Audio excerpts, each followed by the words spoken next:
Assalamualaikum warahmatullahi wabarakatuh. Saya ingin menanggapi 3 Musketeernya Ponpes Al Anwar Sarang ya. Ahmad Fauzan, Sina Bahaudin, Ahmad Maulana. Nggak usah panggil Ustadz lah. Substandard mereka itu masih nggak nggak maju-maju umat Islam. Sebaiknya yang digelari Ustadz itu minimal S2 lah. Kalau undergraduate itu ya belum lulus. Gini, eh intinya mereka menekankan kekuatan ijma atas nasab Sadah Ba'alwi. Sekarang ijma itu diputuskan kapan toh? Setelah Nabi wafat kan? Berarti kan oleh ulama setelah Nabi, artinya itu tafsir. Nggak bisa dianggap mengklaim menurut Islam. Itu menurut mereka sendiri itu. Kedua, kita ingat salah satu ulama besar Islam, bahkan haul besar-besaran 2015 kemarin, mewasiatkan jangan langsung percaya apa yang dikatakan, ditulis oleh ulama pendahulumu sebelum kamu mengujinya dari segala sisi. Bahkan curigai dirimu sendiri bahwa kamu tuh bias itu. Itu harus diingat itu. Karena di kalangan kampus semua memakai itu. Saking agungnya orang ini dihauli besar-besaran di tahun 2015 oleh kebudayaan oleh peradaban barat dan timur, dua-duanya merayakan. Kita lihat betapa agungnya Imam Hasan Al-Haisam gitu ya. Sekarang dalam Islam apa sih nasab itu? Kan ada larangan.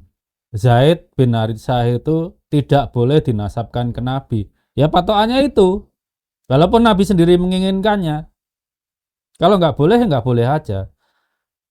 Sekarang kalau dasarnya ijma misalnya ya, di ijma gitu, sepakat lah para ulama. Statistiknya apa tuh? Yang ijma tentang nasab balwi, siapa ulama yang yang sudah sepakat? Dari madhab apa aja? Kalau madhabnya cuma Syafi'i itu ya nggak cukup. Nasab itu universal, tidak terikat madhab ya. Kan gitu.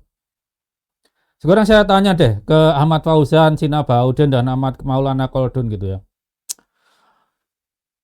Untuk mensahkan nasab Balawi kan harus tahu riwayat kelahirannya Ubaidillah. Sekarang pertanyaan saya kepada 3 Musketeernya Sarang ini. Untuk ijma kan butuh data toh. Kalau nggak ada datanya itu bukan ijma, itu ngawur. Ngawur bersama-sama gitu, ngawur serentak gitu. Sekarang saya tanya datanya. Data pertama, siapa nama ibunya Ubaidillah? Data kedua, siapa kakeknya Ubaidillah dari pihak ibu yang menjadi wali nikah? Data ketiga, siapa yang menjadi, kalau sekarang apa ya bahasanya ya, eh, Pak Nakib atau Pak Penghulu yang menikahkan ayah ibunya Ubaidillah ini? Keempat, kapan tanggal akad nikahnya? Kelima, kapan lahirnya Ubaidillah sehingga kita bisa menghitung jarak akad nikah dengan kelahiran Ubaidillah. Kalau kurang dari 7 bulan berarti Ubaidillah ini anak haram itu. Kelima kan tadi, ketujuh keenam, siapa saksi nikah? Karena Balawi ini penganut madhab Syafi'i, kalau Hanafi lain cerita. Siapa 2 orang saksi nikah ayah ibunya Ubaidillah? Nah, kalau data itu tidak dicatat waktu pembahasan ijma, berarti ijmanya nggak beres. Ijmanya nggak beres. Di Islam kan udah jelas tuh bahwa Zaid bin Haritsah itu oleh Allah dilarang dinasabkan ke Nabi. Nabi yang menerima larangannya, walaupun Nabi menginginkan Zaid itu dinasabkan ke baginda. Nyatanya dilarang Allah. Artinya Nabi dengan Rasulullah, Zaid dengan Rasulullah itu beda haplogrup, walaupun sama mungkin J1, tapi beda klet itu. Jadi ijma itu adalah hukum yang timbul setelah Rasulullah wafat. Jadi nggak bisa dihakimi menurut Islam. Itu menurut kalian, itu bukan menurut Islam itu. Namanya ilmiah itu bisa di-challenge kebenarannya, termasuk ijma sekalipun. Apalagi nasab kesepakatan. Nasab itu ya seperti tadi, kapan akad nikahnya, kapan lahirnya, siapa walinya, siapa saksi nikahnya. Oh, nggak ada catatannya sama sekali kok. Bahlul bener kalian bertiga kalau udah tiga data-data itu seperti itu nggak ada terus di ijma. Ngarang namanya. Kemudian kan keturunan Nabi ada yang Syiah, ada yang Sunni ya hukumnya sesuai aturan kedua itu nggak bisa benernya sendiri. Cuma sarang tok yang bener yang lain salah gitu. Ya udah jelas ya.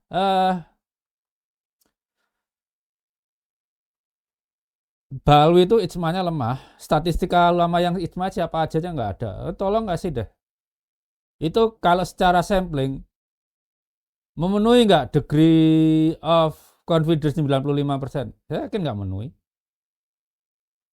Sesuai aturan Rumel kemarin Abbas loh, sampel minimum berapa jumlah ulama di seluruh dunia, kemudian yang ikut mengijma itu ada berapa, nggak bakalan memenuhi minimum.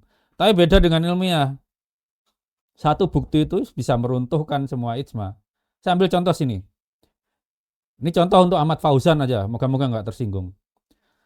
Kamu di ijma, jadi ijma ya, di ijma kalau kamu soleh, kamu alim, alamah, ya ijmanya begitu.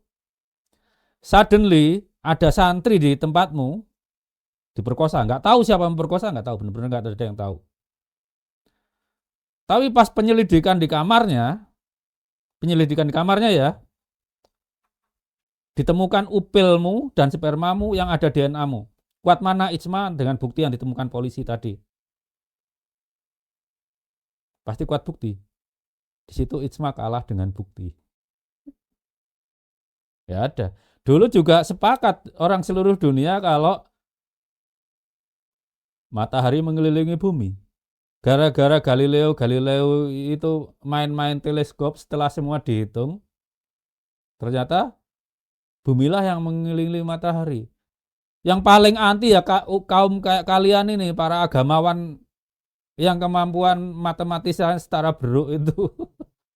Nggak mau menerima. Sampai Galileo yang bisa membaca hukum Allah dengan jelas tentang astronomi, malah dihukum. Saya nggak mau Islam mengalami apa yang dialami umat Katolik di masa lalu. Mengalahkan bukti, mengalahkan tanda-tanda kebesaran Allah oleh ijma ulama. Enggak boleh seperti itu. Umat Islam akan mundur. Masa ijma don? Kalau sekarang kan buktinya ya seperti ini. Coba perhatikan bukti seperti ini. Ini bukti ya. Ini adalah Raja Abdullah Jordan diwakili oleh sepupunya, cucu Wareng Syarif Aun Arofik, bahwa haplogrup mereka berdua adalah JFGC 9585. Kemudian Ayatollah Ali Khamenei melalui keluarganya yang di kota Ray, Iran, itu mewakili Bani Aftosi, jadi keturunan Hussein Aftos, anaknya Ali Al-Asghar, JFGC 30410. Kemudian ini adalah Raja Muhammad Al-Badar, raja terakhir dan Imam Zaidiyah terakhir dari kerajaan Mutawakiliyah Yaman. Itu haplogrupnya JZ 28962. Beliau adalah keturunan Qasim Ar-Razi bin Ibrahim Toba. Kemudian ini adalah Presiden Ibrahim Raisi. Ya, beliau adalah keturunan adiknya Qasim Ar-Razi tapi beda ibu sepertinya, yang bernama Ahmad Rais Toba-Tobai. Jadi ini dari Sadar Raisi Toba-Tobai, makanya namanya Ibrahim Raisi. Kemudian ini Pangeran Muhammad bin Salman dari Bani Hanifah, JFGC 2, ya. Kemudian ini adalah Syekh Dubai. Seingat saya dari Bani Falasi ya. Dia seharusnya berada di cabang yang sama ya dengan Bani Hanifah ya. Tapi saya nggak sempat melacak jalur keluarganya. Tapi yang jelas bukan Bani Hasyim. Itu adalah JFGC 465 dan secara tradisional ya mereka memang keturunan Nabi Ismail. Nah ini dari sisi Yahudi. Ini adalah Meir Kahan dari cabang Rabi-Rabi Rapaport Kahan atau Rapaport Cohen. Ini Dustin Hoffman. Sepertinya nama Hoffman itu dulu dari neneknya. Jadi dia Cohen yang melepas kewajibannya, moyangnya dulu melepas kewajibannya sebagai pendeta, sehingga marganya bukan Cohen lagi. Nah ini bayangin, ini dari cabang Arab, ini cabang Yahudi, konsisten, kakek bersamanya plus minus 5.000 tahun. Terus ada dua nyempil ini, yang bikin kakek bersamanya jadi 48.500 tahun yang lalu. Kan rusak. Artinya kalau kalian tahu ilmiah, itu harus menyelidiki. Kenapa ini beda dengan Yahudi asli? Dua ini kan Yahudi asli nih. Lihat aja kodenya sama tuh dengan beda dengan Arab asli. Bukti itu ngalahkan ijma.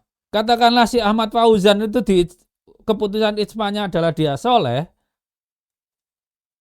Ini perumpamaan, dia soleh, dia berilmu. Seperti saya bilang tadi, tahu-tahu ada santriwati diperkosa, dengan matanya tertutup, nggak tahu siapa yang memperkosa.